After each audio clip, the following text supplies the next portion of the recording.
Assalamualaikum warahmatullahi wabarakatuh. Waalaikumsalam warahmatullahi wabarakatuh. Alhamdulillahirabbil alamin. Wa bihi nasta'in ala umuri dunya waddin. Wassalatu wassalamu ala asrafil anbiya'i wal mursalin wa ala alihi wa ashabihi ajma'in. Amma ba'du. Rabbi shrah li sadri wa yassir li amri wahlul 'uqdatam min lisani yafqahu qawli. Shadaqallahul adzim. Yang terhormat pimpinan Yayasan Majelis Taklim As-Saidiyah Laskar Kiai Gendo, yang saya hormati para kiai, para sesepuh bini sepuh, dan seluruh jamaah pengajian Majelis Taklim As-Saidiyah yang saya muliakan. Pertama-tama mari kita panjatkan puja dan puji syukur kehadirat Allah atas karunia dan nikmatnya lah pada malam hari ini kita bisa berkumpul dalam rangka kegiatan pengajian rutin 2 minggu sekali pada malam Rabu yang diselenggarakan oleh Majelis Taklim As-Saidiyah Laskar Kiai Gendo. Mudah-mudahan yang hadir semua ini berkah. Yang hadir ini selalu diberikan rahmat dan nikmat, sehingga bisa meningkatkan iman dan takwanya kepada Allah Subhanahu wa Ta'ala. Pada kesempatan yang berbahagia ini, saya mengaturkan terima kasih yang sebesar-besarnya, wabil khusus kepada Bapak Kiai Said atau dikenal dengan Kiai Generasi Tobat, ya. Begitu juga dengan seluruh jamaah yang sudah berkenan menerima kehadiran saya. Tentu ini sebuah rahmat dan nikmat dari Allah Subhanahu wa Ta'ala untuk saya. Alangkah sedihnya seandainya saya hadir ini panjenengan tidak menerima kehadiran saya, panjenengan menjibir kehadiran saya karena dianggap tidak sejalan, karena dianggap bukan golongannya dan lain sebagainya. Maka oleh sebab itu mudah-mudahan kehadiran saya ini bisa menambah seduluran di antara kita, karena sesama kaum muslimin, umat Islam ini harus kita bersaudara, bersilaturahim, agar kita selalu mendapatkan hidayah, kita selalu mendapatkan kemudahan-kemudahan dan umur panjang. Selanjutnya tentu tadi sudah disampaikan oleh Bapak Kiai Gendo bahwa apa yang kita lakukan ini tentu belum tentu bahwa ibadah-ibadah kita ini diterima oleh Allah. Bahkan tadi disampaikan kalau kita ini tidak selalu melakukan kegiatan-kegiatan ibadah, kita bisa masuk neraka tadi kalau nggak salah seperti itu. Oleh sebab itu apa yang disampaikan Bapak Kiai ini ada betulnya, untuk mengingatkan kita untuk selalu beribadah dan beribadah, agar apa? Pahala yang kita lakukan setiap saat untuk menjalankan perintah Allah dan menjauhi larangan Allah itu tentu makin hari makin bertambah. Karena kata orang bahwa hidup ini harus kita pertanggungjawabkan.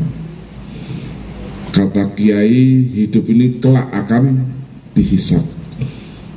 Oleh sebab itulah kesempatan yang berbahagia ini kita minimal hadir ini selalu ingat kepada Sang Pencipta. Tentu mempunyai makna yang sangat besar kehadiran kita malam hari ini berkumpul untuk sholawatan, untuk pengajian, mendengarkan tausiah. Tentu hal-hal yang bersifat ibadah itu sangat luar biasa. Saya yakin dan percaya manakala mungkin malam hari ini kita tidak berkumpul, kita ini makhluk lemah yang setiap saat kita ini selalu berbuat dosa dan dosa. Kalau tadi dikatakan Bapak Kiai tadi kita ini selalu mempunyai sifat iri dan dengki. Ya. Mungkin kalau kita malam hari ini tidak berkumpul, kita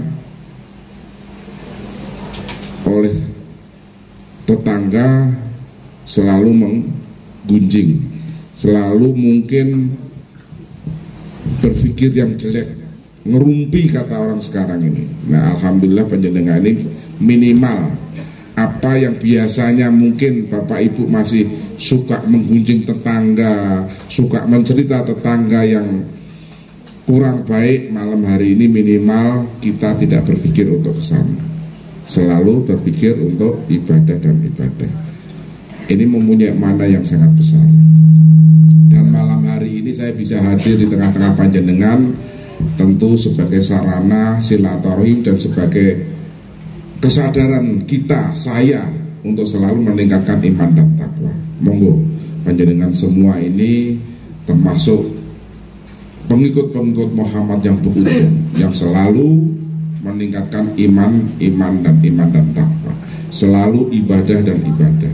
Saya hari ini merasa bahagia bahwa jamaah Yayasan Asidiyah ini makin hari makin ramai, ya, makin banyak, luar biasa. Kalau kemarin hanya di dalam, di luar hanya sedikit, sekarang sudah banyak. Mudah-mudahan jamaah makin hari makin banyak.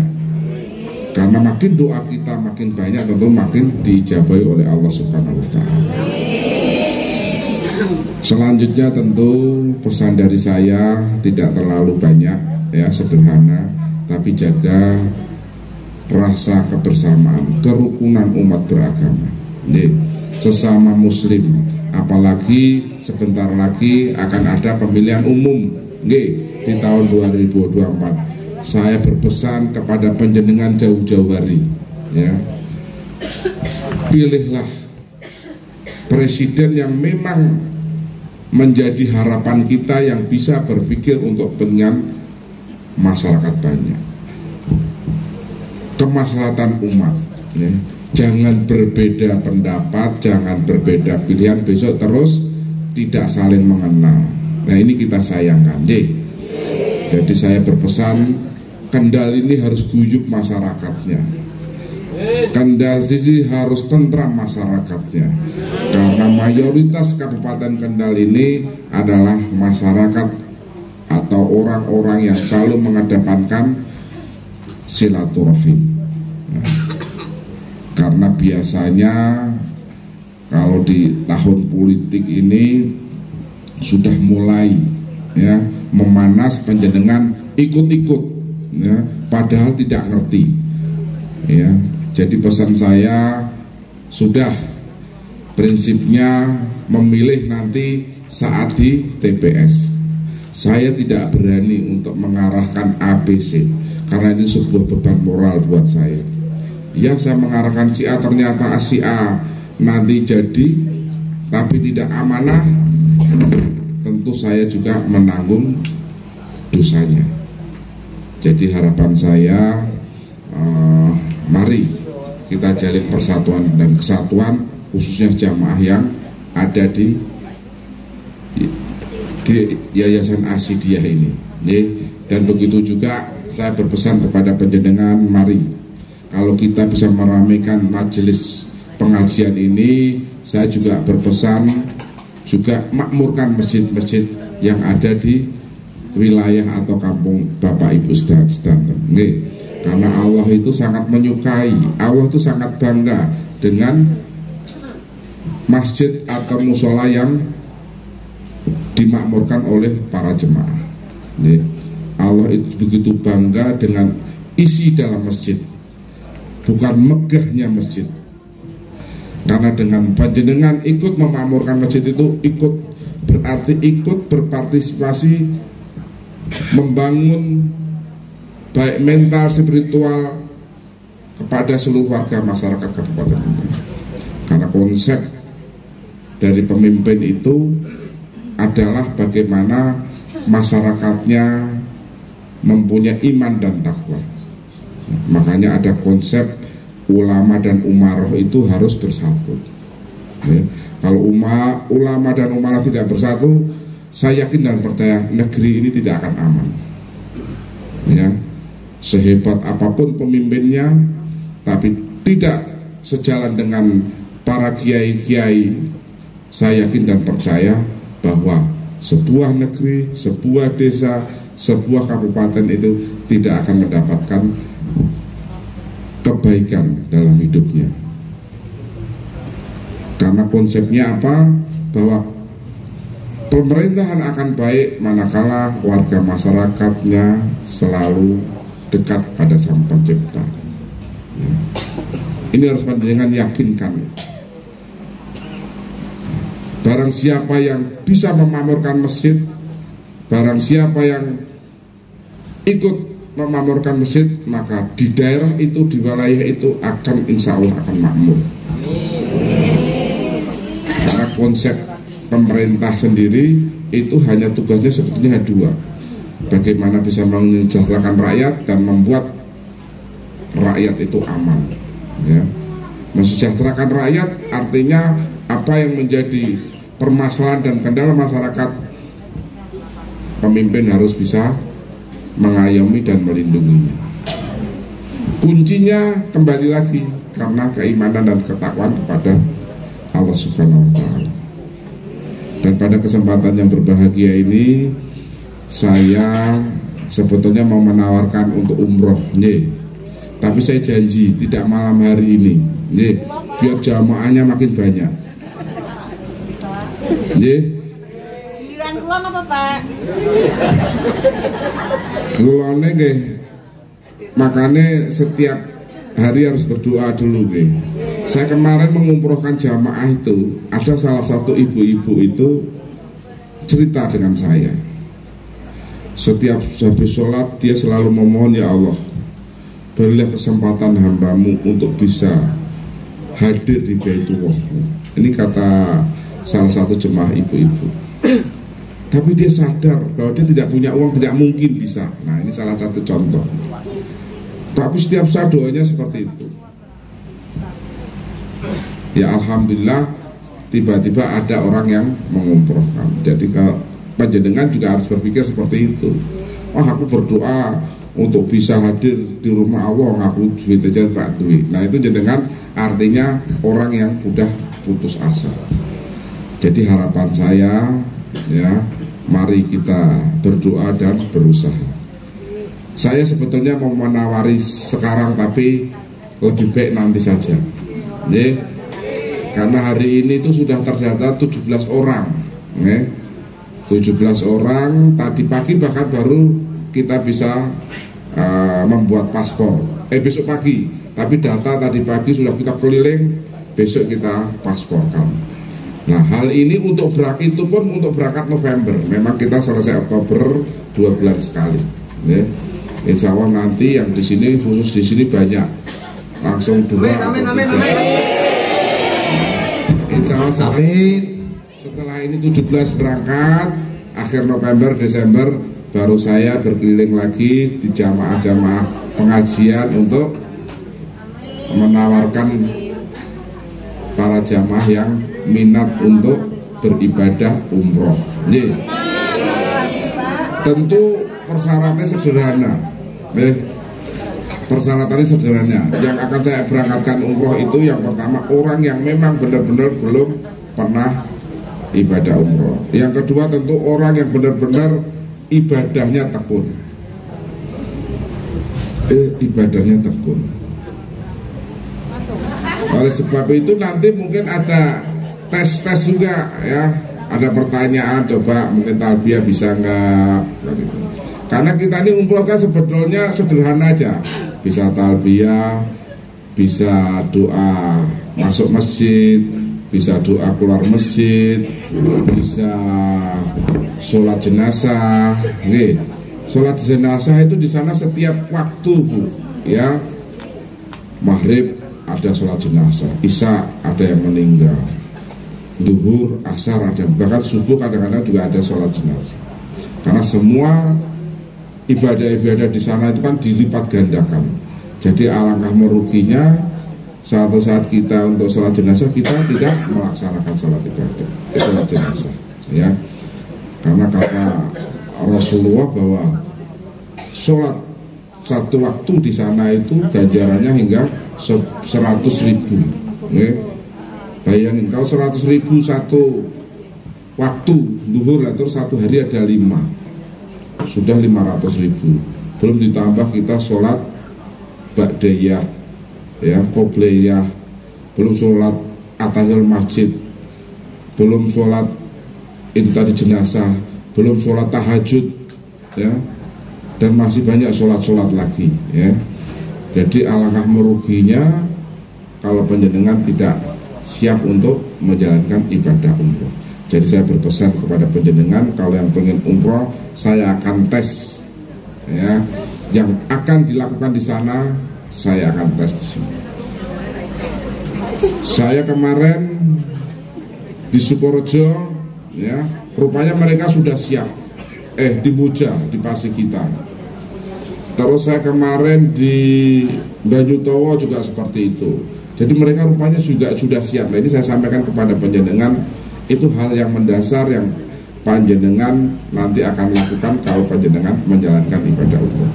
Memang tidak ada doa yang baku. Panjenengan mau sa'i, mau tawaf, itu nggak ada doa baku harus membaca ini dan itu tidak, ya. Tapi khusus untuk kegiatan-kegiatan ibadah di masjid, lah itulah. Bahkan mungkin sholat naik kendaraan, karena kita dipimpin, kita harus membaca doa naik kendaraan. Nah, kalau kita nggak bisa membaca gimana, kan ketinggalan. Padahal itu bagian daripada amal-amal kita. Oleh sebab itu, monggo kita siapkan, insya Allah nanti di jamaah ini saya akan ambil lebih daripada 1. Yang 1 di sana, yang 1 di sini, mungkin yang 1 bapak-bapak di belakang. Syaratnya sederhana, prinsip benar-benar yang ibadahnya tekun. Yang hadir di sini selalu hadir. Nah, gitu kan.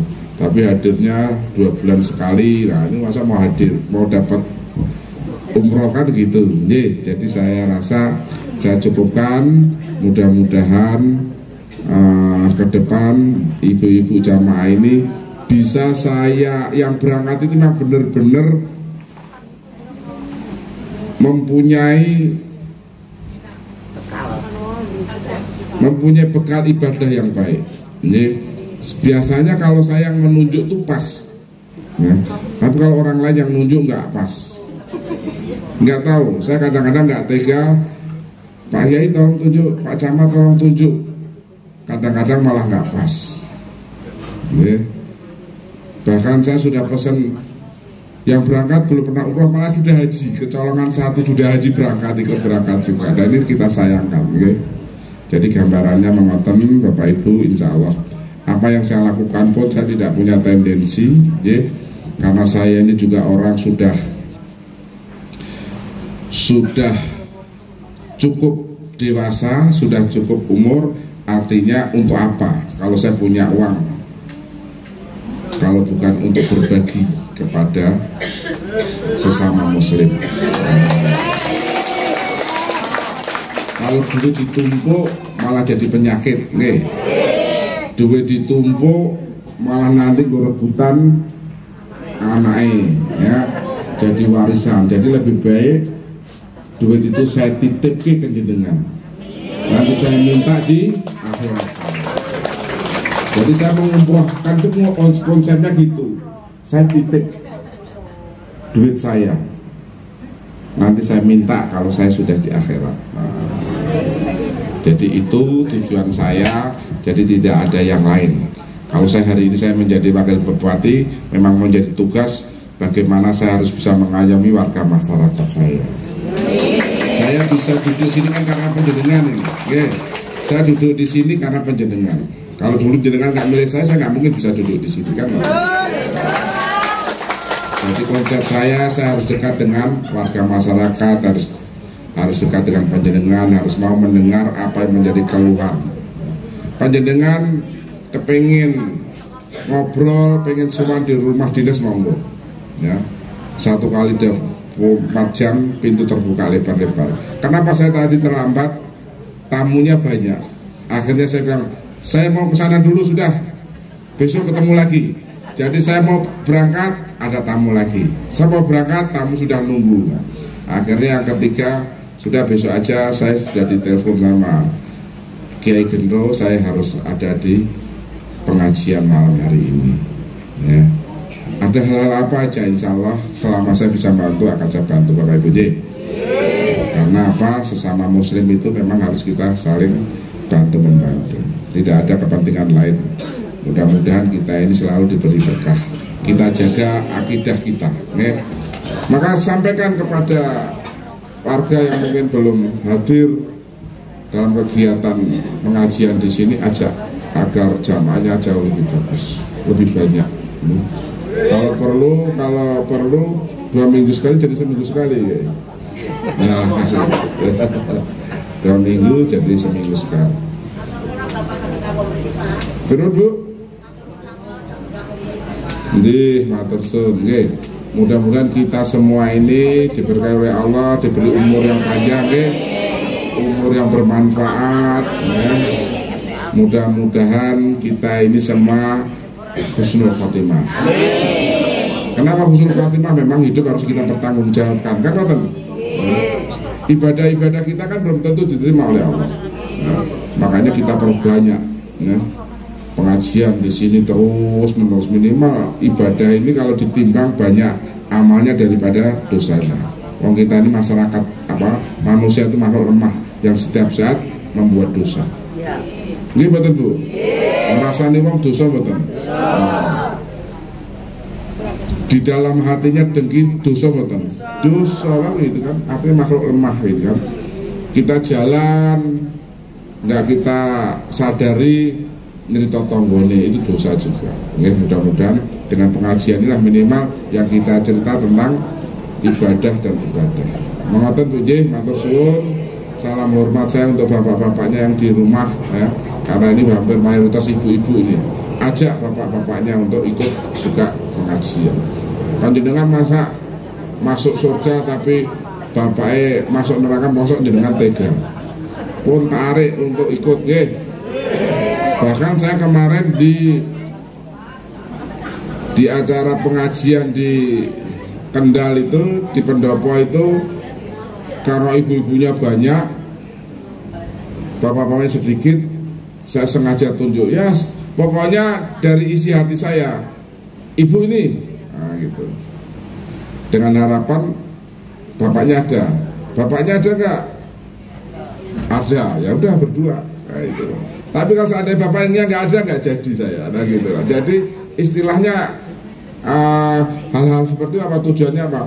Biar kita berangkat pengajian itu bapak ibu suami istri jalan kan mesra enak kan Bu Ge. Walaupun sudah tua kan juga pengen saling disayang Bu Ge. Ini kan kalau jalan berdua nostalgia masa lampau, masih muda, masih usia 17, walaupun mungkin sekarang usianya sudah 50 ke atas, 60 ke atas, tapi kan masih perlu saling sayang antara bapak dan ibu kan Pak? Mau sayang misalnya 60 aja istri saya mbak aku dijak kata gitu. Pengajian kok dewi lagi gelem lah lungguh bareng-bareng ibu-ibu lesehan. Kalau saya mau, ya mau toh katanya tadi begitu. Ayo tak ajak ngantuk katanya gitu. Nah hal-hal itu kita harus lebih terbuka atau transparan dengan pasangan kita. Oke. Besok mudah-mudahan bapaknya juga imbang. Ya, kalau ibunya ada 200, bapaknya ada 150 lah. Nggak usah 200. Nih. Jadi saya mungkin besok nunjuknya, karena saya udah bilang tadi lebih daripada satu, mungkin nunjuknya satu tapi suami istri. Begitu saya tunjuk suaminya nggak ada ya nggak jadi ya. Nah, mungkin kalau janda kan enggak, permasalahannya gini Bu, kita ini kalau umroh harus dengan muhrimnya. Nih. Kalau yang masih muda, kalau yang sudah tua tanpa muhrim. Tapi kalau usianya 35, saya kemarin di Baju Towo sampai ada yang mau saya umrohkan marah-marah sama saya. Sekarang usia 35. Begitu saya tanya, bapaknya mana? Nggak ada.